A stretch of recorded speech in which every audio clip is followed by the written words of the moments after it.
All right, next project. After the smiley face, you're going to do the barn.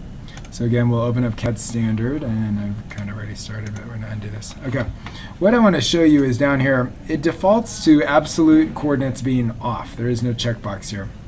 And what that means is it's actually going to start you out in the middle somewhere. So if we type in coordinates of something like 1, 1 for x and y, and if we hit enter, it started us way over here. And that's not necessarily where we wanted to be. We want to start, if we use absolute coordinates, so I'm going to check that, I'm going to right click to end the line.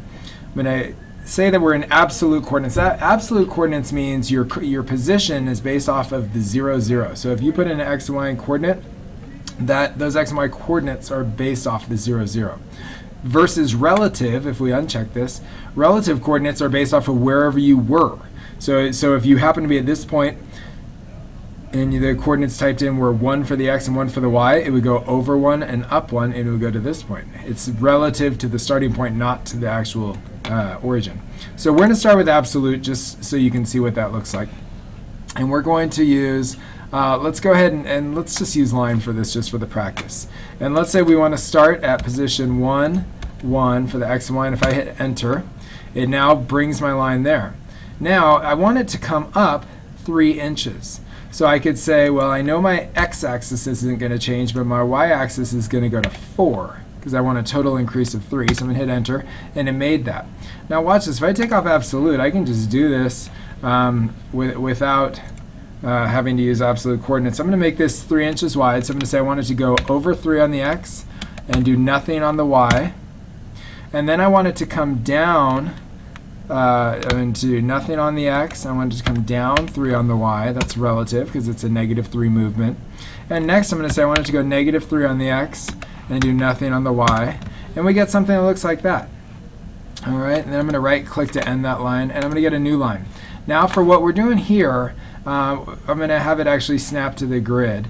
So I'm going to click on this corner, and I'm going to have it come up, let's say to there. And then we're going to have it come over, say, to there, and there, and there. Okay, and those are just snapping onto the grid. Later on, we're going to do stuff off of the grid.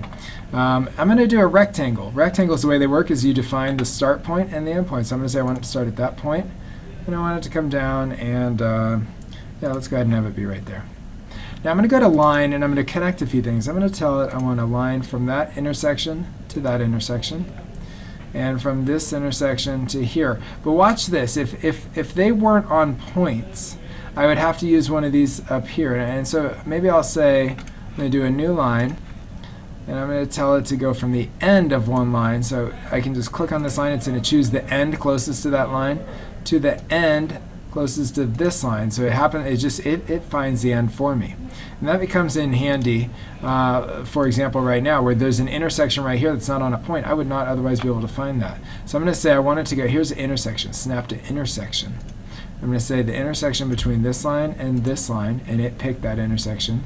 And I want it to go to the intersection between this line and this line. And now you have something that looks like a little barn. Let's go ahead and to this, it'd be nice. Let's add a little door, and you can think of what else might you add, a little bale of hay or something, and try to add a character onto this, and then go ahead and submit it for the barn design.